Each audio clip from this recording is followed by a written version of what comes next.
Hi, hello. Welcome to the episode of Isaiah's Newsstand. It's your host, Isaiah Edwards. The date is October the 8th, 2025. Hopefully this episode finds you well, in good spirits and high hopes. As for me, I'm doing pretty good. Hopefully you had a good Wednesday. Hopefully hump day was good to you. Hopefully you humped and you didn't get humped, unless that's what you're into. Then by all means, fire away. But yes, my day, it was good. We got up and I got to work in a very timely manner. No technical difficulties, so it was nice to be back on track. Work wasn't too busy, so that was nice. Talked to maintenance, kind of yapped it up a little bit. That was good, you know. Nice that in this week we're kind of slower. We'll take it for sure. Also, we had a snack day, a little bit of a snack corner, free treat day from the old jobby. We had the free popcorn. Nothing special, nothing spectacular. I will say I added to it a little bit. I got a little greedy. I bought a thing of M&Ms. And then I also just had my flaming hot Fritos. So I kind of had a little bit of a menage a trois, if you will, with the Nas energy drink to wash it all down. Very yummy. So yeah, that was my work day. Work was solid. Work was good.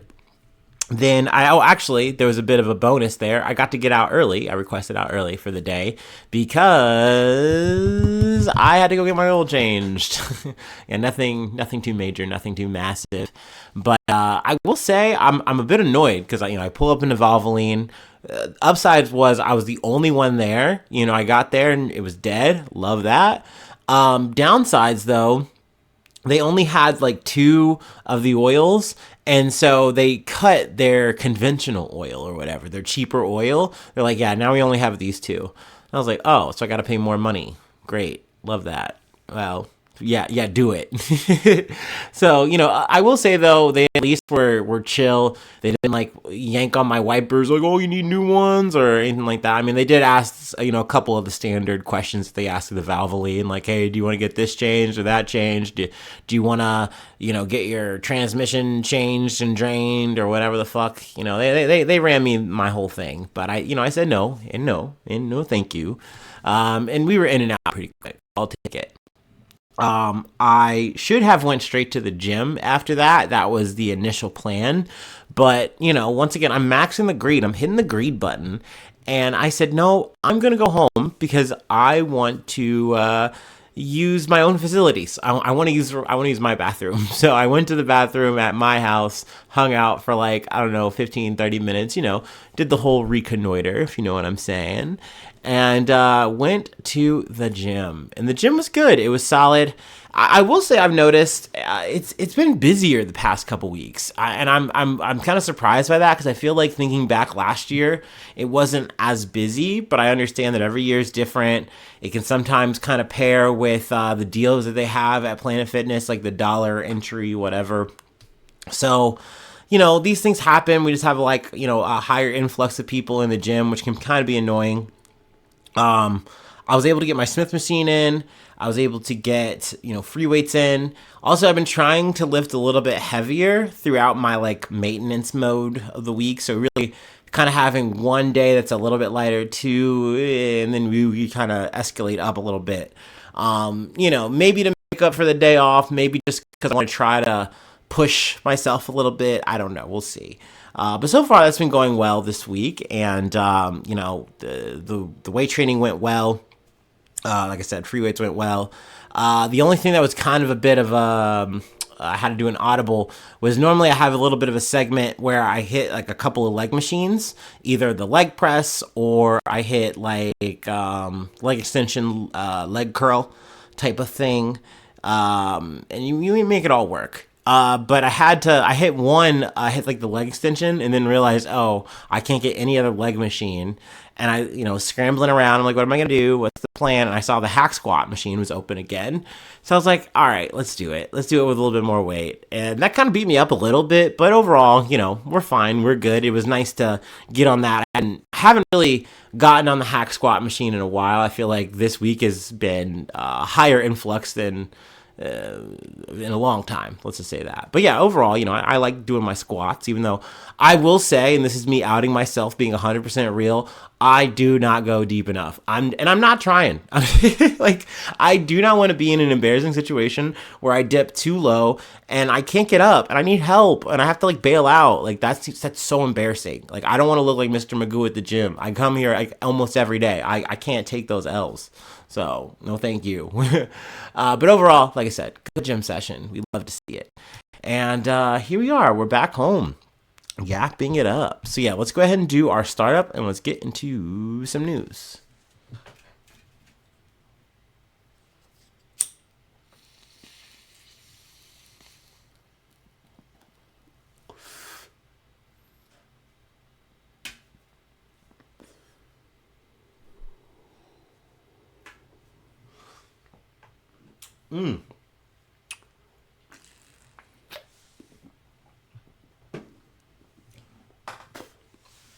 All right. Our first story comes from Al Jazeera. Dozens killed as Pakistani army fighters clash near Afghan border. 11 military personnel have been killed in a gunfight with armed fighters in the country's northwest, according to the Pakistani army. Excuse me. The gun battle erupted early on Wednesday during an intelligence operation in the Orakzai district near the Afghan border. The army said in a news release. I'm sorry. Coming down. During the intelligence raid, the military said an intense exchange of fire broke out with the Khawarij, a term it uses for banned groups such as the Pakistan Taliban, which claimed responsibility for the attack. Among the dead were Lieutenant Colonel Junaid Arif and his deputy Major Tayyab Rahat, along with 9 other soldiers. The army said 19 fighters were also killed. The Reuters news agency, citing Pakistani security officials, reported that the fighters ambushed a military convoy with a roadside bomb before opening fire. In a statement, Prime Minister Shehbaz Sharif lauded the security forces for their service and paid tribute to the troops who lost their lives.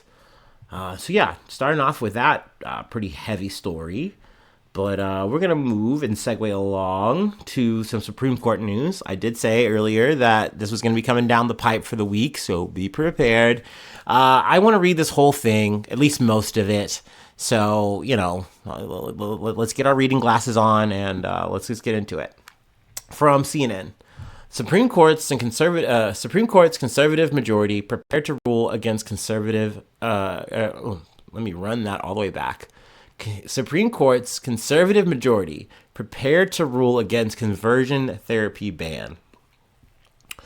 A majority of the Supreme Court signaled Tuesday it is prepared to rule against Colorado's ban on conversion therapy for minors, with several justices indicating they sympathize with a licensed counselor who says the law violates her First Amendment rights. So, I mean, if you want to go ahead and just segue or, skip to the next thing, by all means, I completely understand. But I did want to dig into this. I think it is a very big case that is going to have some ripple effects. So I kind of just wanted to go through the bones of it a bit. In one of the most significant cases the High Court will address this year, the justices were asked to decide if states may ban the discredited practice, which purports to convert gay people to heterosexuality or transgender people to cisgender. The outcome could have sweeping implications. Advocacy groups say roughly half of the United States have banned therapy for minors. During a surprisingly low-key and short 90-minute session, several justices appeared to reject the idea the state can regulate talk therapy the same way it may regulate medical conduct. Much of the debate seemed to focus on how Colorado would lose rather than or rather than whether it would do so. Which I really like for like a couple of minutes I was like trying to grasp what the other side was like saying here, essentially trying to condense this down to like, well, you're infringing on the Kaylee Childs, who is the counselor in question here, who's posing this. Like, you're infringing on her free speech or whatever. So that is what we're fighting about, and like that's the base that they're trying to stand on. But it's like, no. We're not talking about free speech. Like, Childs is going to try to condense this into like, or condense this down to like, oh, I'm just having a conversation with a person, and then we're just gonna go from there. Like, no. You are doing therapy. Like, we are talking medicine. I mean, that's how I see it. It's hard for me to dice this and slice this any other way, and to say, oh no. Actually, we're talking free speech. She's allowed to talk. No, she's getting paid to do therapy. And this therapy we have established, and we are established pretty well, that this is not good. This is like some draconian ass shit to do to a person, and it does more harm than good. It leads to suicides, not like, oh, I'm living a happier, better life. Like, more times than not, those stories of I'm living happier and better are anecdotal. There are exceptions to the kind of rule going on. But let's keep talking. Let's keep reading, I should say. Chief Justice John Roberts pointed to prior Supreme Court decisions in which the court declined to carve out a different First Amendment approach to professional speech. It was a theme several of the court conservatives returned to repeatedly. Just because they're engaged in conduct doesn't mean their words aren't protected. It's like, okay, cool, but like, once again, your words are being used to help someone, and we're saying, no, that's hurting someone, so this should not be legal. And they're like, no, actually, it's free speech. Like, this really does make me feel icky. Like I said, the more I thought about it, the more I was like, no, this is fucked up. Like, I mean, completely. Not to mention, obviously, to me, obviously, conversion therapy is terrible. It does nothing but harm. So the idea of like trying to be like, no, but it's free speech though. It doesn't really matter how you feel about it. So speech merp. It's like, it's crazy how we get to pick and choose here, but I'll get to that. Kaylee Childs, a licensed counselor in Colorado, has challenged the law on those grounds. Her faith-informed counseling would be speech only, and she says her clients would voluntarily seek her services. She rejects the term conversion therapy and instead describes the work she hopes to do as helping her clients who have a goal to become comfortable and at peace with their body. And that sounds really nice. Like, she's taking the guide rails off of it. Like, actually, I'm just trying to get to the bottom of who you are type shit. And it's like, that would be nice if that was the true intent and through line of the conversation, but it's not. It is, there is an agenda here to get you closer to God. Like, it's very hard for me to be like, oh, nah, like, but if you just try to take Childs at her word and you just isolate it to this, well, conversion therapy doesn't sound so fucking bad, but hence why she's not using that phrase, because conversion therapy is what it is. And you can put it on a spectrum, and that spectrum leads to like, hey, we're gonna like do some crazy fucking shit at you, we're gonna yell at you, we're gonna berate you, we're gonna like just fucking who knows what to try to get you to change who you are, essentially reprogram you. And it's like, once again, this has been ruled out as something like, no, you shouldn't do this. But yet here we are trying to make this carve out here. And I do feel like it is a slippery slope, which makes this such an important thing to talk about. Let's see here. Let's continue. Colorado walked into the argument on Tuesday at a disadvantage. The 6-3 conservative Supreme Court has taken an expansive view of the First Amendment, and in recent years, it also repeatedly ruled against LGBTQ rights.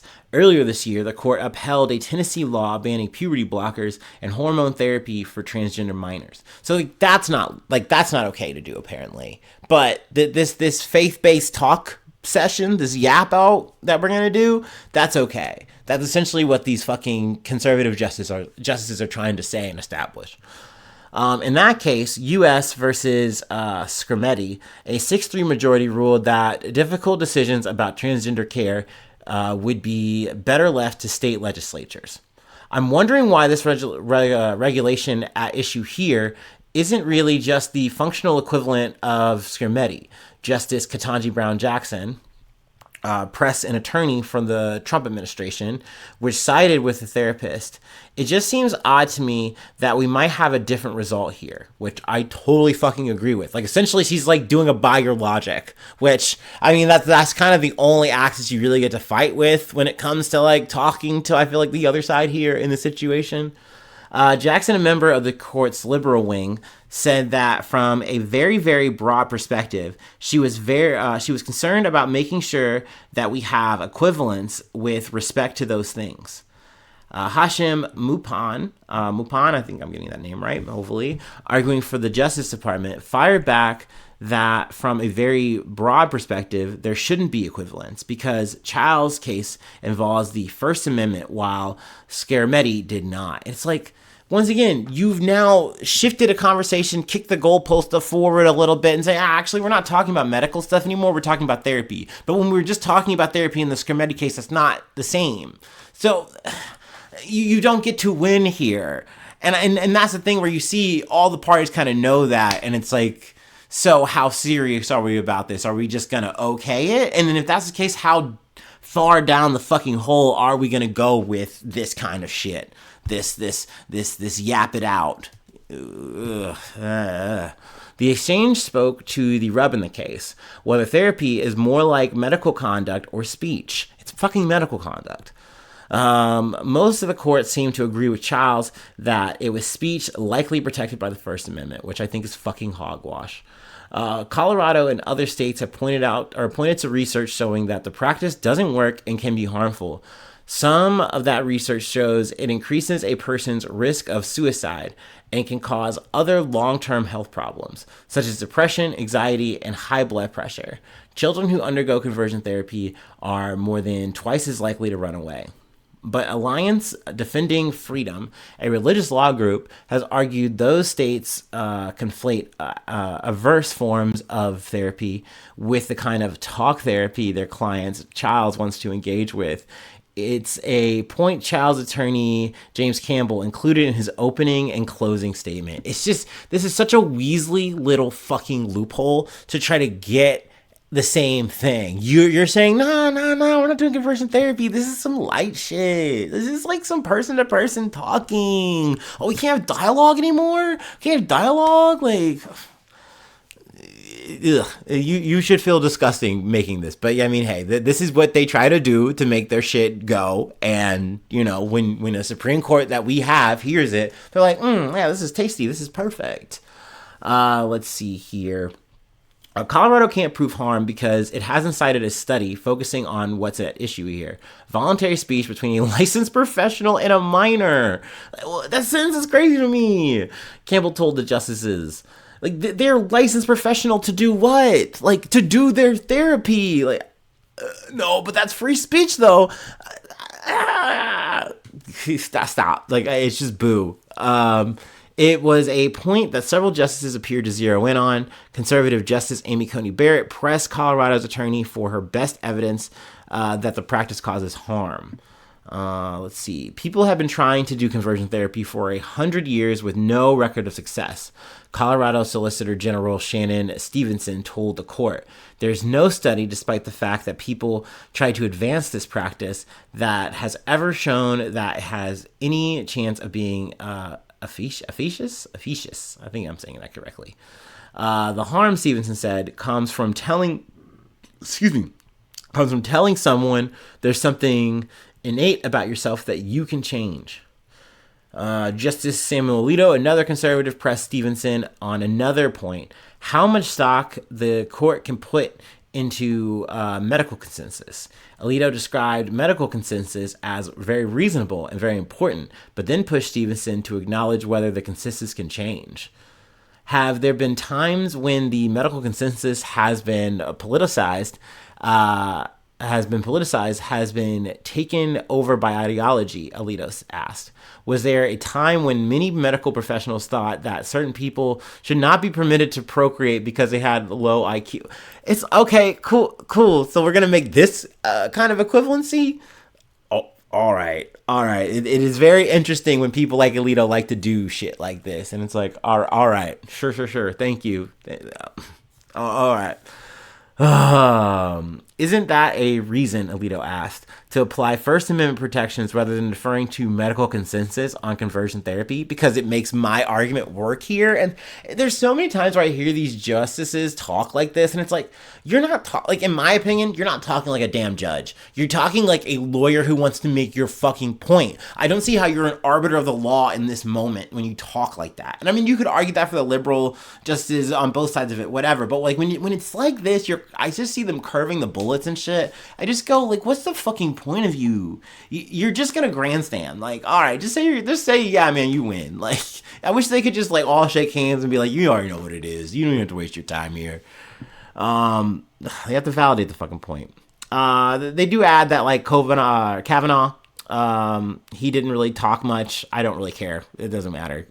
They're all gonna rule pretty much, I think, on party lines on this shit. And it's really just going to be how aggressive it's going to be. Are they going to just kick it back to the courts? Are they going to actually have a hard ruling on it? We'll see. I don't really want to speculate too hard on it. I hate this shit. I think it's dumb. Once again, this is sore winner fucking behavior. I get that these things were always in motion no matter what. But you do see a quickening, a like, hey, let's rush to hit these things. Let's rush to revisit these kind of things because we do have this administration, we do have the Supreme Court, and we want to fucking maximize our impact. We want to make as much change as we can to really get the world that we want, the society that we want in America. And you just see them pecking away at it, chipping away at it. It's crazy. It's fucking madness, but, you know, I have to talk about this shit when I see it. I really wanted to make time for it, so here we are, pretty much reading the whole thing. All right, let's move on. I know we've been doing a lot of National Guard talk lately, and sadly, I can't stop. We're just doing headline shit. But let's see. From The Guardian, Texas National Guard troops arrive in Chicago amid Trump's crackdown. So yeah, the Midway Blitz, it is still ongoing. I guess a quick update. A judge blocked Trump from doing the Portland, Oregon shit with the National Guard. Essentially, he was like, no, you can't use California. And then he shrugs and goes, well, fine, I'll use Texas. Fine, you know, I'll just switch it up. Or no, I'm sorry, I'm getting this wrong. He was going to use, I think, you know, Oregon's or whatever, and then essentially that got blocked. And then he tried to do an end run around with California, and then essentially the judge was like, stop. Like, I literally made a whole ass fucking spiel about this. You're trying to like circumvent me. None of it can go. Like, you can't send anyone to Oregon. You can't send any National Guard there. And he goes, all right, whatever. So I feel like there's been a redoubling on Chicago. Plus, we have covered stories out of Chicago, you know, with protests and you know, just shit increasing. There's just been a lot more activity, which of course means Trump wants to make more of an example in that situation. A lot of the, you know, the governor and the mayor have been talking. They've been, you know, making their pressers, you know, the whole thing. So there's been a lot of back and forth. There's been a lot of activity, and it seems that Trump has said, okay, fine, we'll send Texas National Guard troops to Chicago. So they have arrived in the Windy City. Texas National Guard troops have arrived in the Chicago area, marking an escalation of Donald Trump's crackdown on the city. Chicago has already seen a ramping up of immigration enforcement in the past few weeks, as well as increasingly violent altercations in the suburb of Broadview, where law enforcement has been filmed deploying tear gas and pepper gas against protesters. I was listening today, and I wish I had the details handy, ready, but they hit a big area in the Chicago area with like a Black Hawk fucking, it was a helicopter or whatever, like a whole ass fucking like raid. And essentially, like, you know, dead of night, early morning, whatever, scooped up all kinds of people, whether you were American, whether you were not American, and they said, okay, we're going to filter you all out, who we think is, you know, supposed to be here legally or not, and then, you know, we're going to go on our merry fucking way. And obviously people were like, what the fuck? Like, and then people came, you know, told, you know, testimonial, like, hey, I tried to sleep through this, tried to just hang out, hide out, you know, I'm here, but everyone else is fucking gone. Mind you, the Trump administration flips stuff like this and they go, actually, we're going to make like a Michael Bay style like clip trailer out of it. Like very much like what they were doing in El Salvador with the whole fucking, I believe it's called SCOTUS shit or whatever, you know, where you try to make this look cool. Like, oh, well, let's glamorize this shit. Like it's some Zero Dark 30 shit. Like you were doing this to American people. You're doing this to hardworking citizens, people who live here. Like whether we're talking like legally whatever, it's like these are human beings and you're treating them like criminals all throughout, and you're like, nah, that's what we're doing, we're getting all the criminals. And it's crazy that the mayor, that the governor, that anyone is trying to get in our way and stop us. It is crazy to hear the rhetoric, because you hear people like Stephen Miller, you hear people like Trump try to make this seem like you are going up against domestic terrorists, where these are just people who are standing up and saying, no, stop, like we're not going to let you be in our city and just walk around like you own the place. Like, no, dude, you're going to treat us like fucking human beings. You're not just going to fucking snatch us up like that. And essentially for that, they're like, okay, how do we make this, like, how do we get more control out of this is really, I feel like, what the Trump administration is trying to push for. You hear, like I said, Miller and Trump try to push that they want to, like, inert the Insurrection Act, essentially kind of taking things all the way up so they can do even more military power and have less restrictions on it. Like, we're getting as close to martial law as we can get without actually doing it. Once again, to do what? So that you can, once again, keep snatching up people and get your numbers up for this whole, like, all these ICE raids and shit? Like, what is really getting accomplished here? You're just ripping off families and shit. You're not doing anything productive for America here. And I feel like we have to know that, but it's just a matter of, do you care about it? Does it affect you? And if it doesn't, then you go, oh, it's fine, whatever. I'm okay with it. Like, once again, that's why I feel like we're just not seeing a big, like, outcry in terms of, like, oh, like, you know, polls changing or anything like that. Because once again, people who voted for Trump, they're like, that's fine. I'm getting what I wanted. I don't really care. And then there's people who don't really give a shit. They still don't give a shit. Because once again, it might not be on their doorstep. Sorry, let me get a water break. I'm getting worked up here a bit.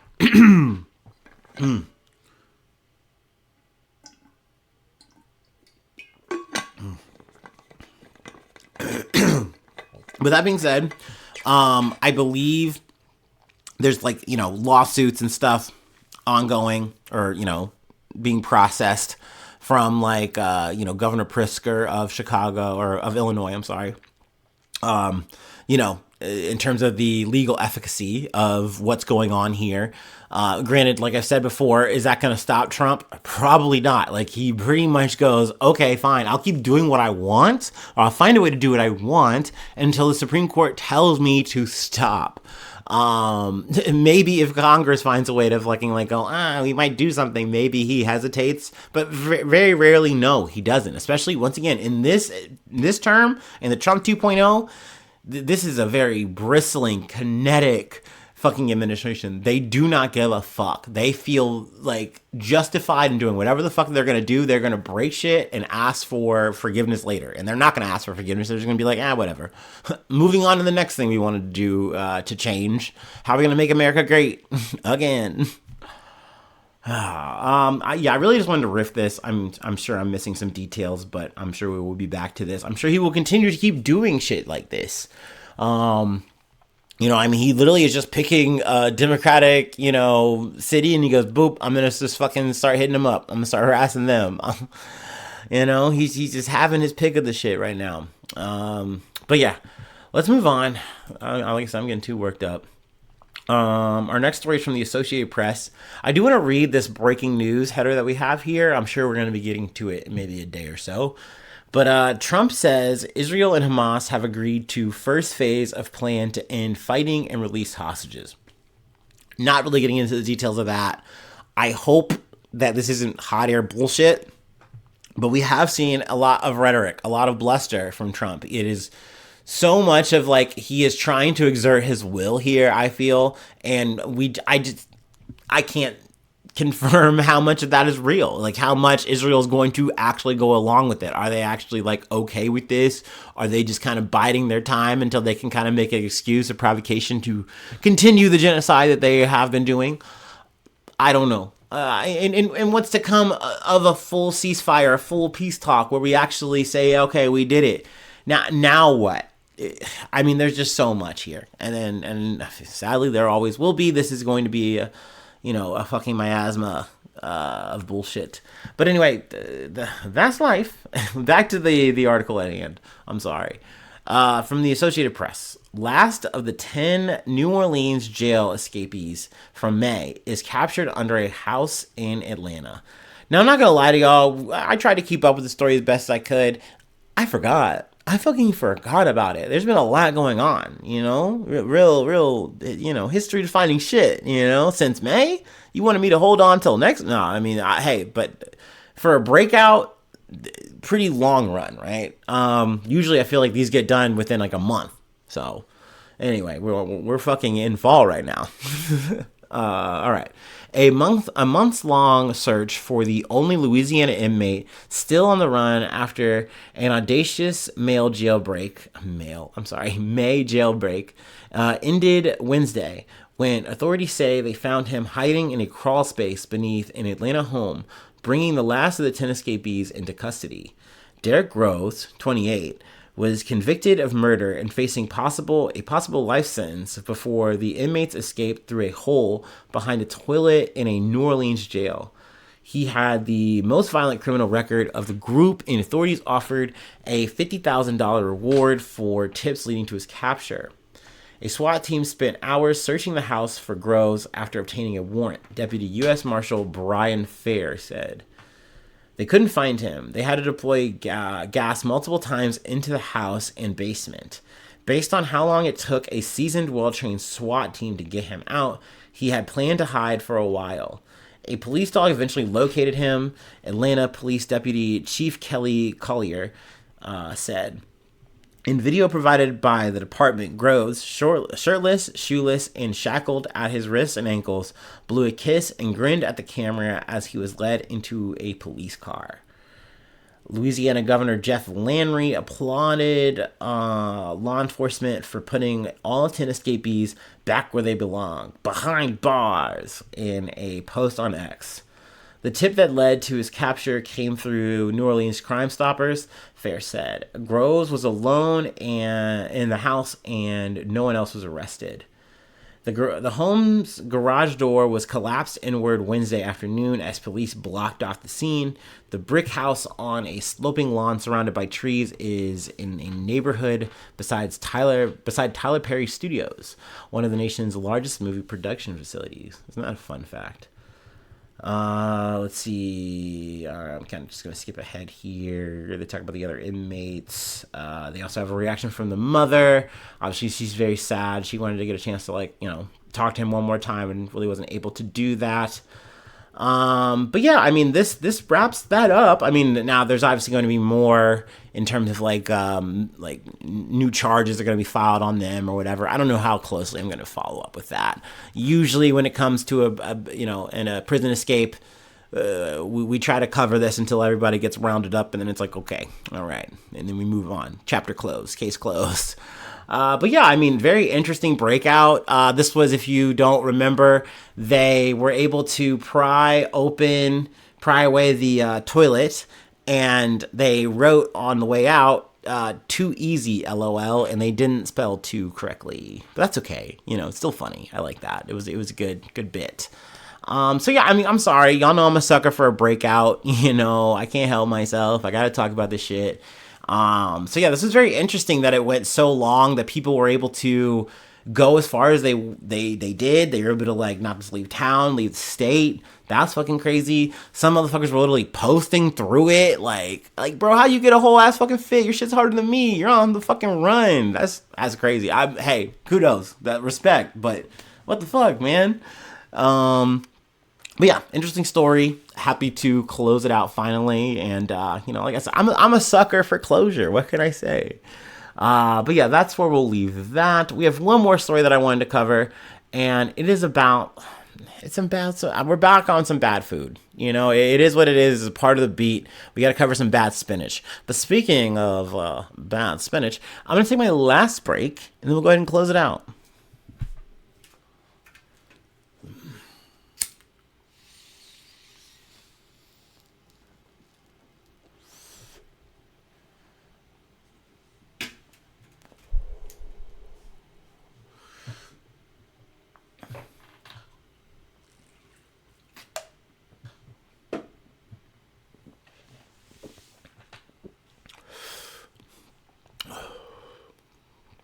Okay.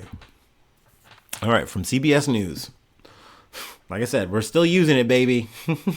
Ray Weiss, I see you. No. Organic frozen spinach distributed nationwide recalled due to potential listeria contamination. Dude, and let me say here, listeria has won out with a bullet. I think I can call the race early, unless it's bird flu coming out of nowhere like a dark horse. It is listeria. You know what I mean? Unless we get like Ebola tomorrow, like it's listeria by a Mississippi mile, right? I don't know. Do they say Mississippi mile? Who cares? I'm saying it. Many people are saying it, actually. No, Snowpack Foods, a Minnesota, should have said Minnesota mile, fuck. A Minnesota-based company is recalling 2 types of organic frozen spinach due to potential listeria contamination, which can lead to serious illness. The recalled product were distributed nationwide in retail stores and through distributors, the Food and Drug Administration, or the FDA, said in an announcement published Tuesday. Here are the affected products. Del Mar 35-pound bulk organic frozen spinach. I'm not running through the lot codes or the expiration. Snowpack 10-ounce organic frozen cut spinach. A few lot codes and expirations as well there. But they say that no illnesses have been reported. But, they say, hey, if you have any of the spinach, you should throw it out. You should get your refund if you can, at your local store or whatever. You know the usual protocol, the so-and-so that we go through here. So, yes, it's not our first recall. It's not our first rodeo, okay? All right? We Popeye with this shit. But no, obviously, just buyer beware. Be careful out there.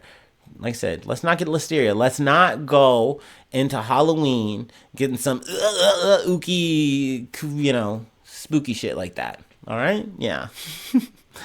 And that's it. That's all I have for today, y'all. If you'd like to help out, support the effort, I do have a Patreon. Patreon.com/IsaiahNews. Become a newsie today. Free ways to hit me up, IsaiahNews1@gmail.com. Feel free to follow me or the podcast on any of the socials. Subscribe to the YouTube. Follow on TikTok. Follow on Spotify. Follow on Apple Podcast. Wherever you'd like to listen. Leave a like. Leave a cool comment. Sharing is caring. On the Spotify or the Apple Podcast, all the stars are appreciated. Thank you so much for that if you do that. But if you just are tuning in, just listening, just hanging out with me, I'm in the background while you go through your day. Thank you. I can't tell you how much that means to me right there. That's a part of it for me. So thanks so much for tuning in. Thanks so much for being a friend. And hopefully I see you soon for some more good news. I love ya. Bye-bye. Mwah.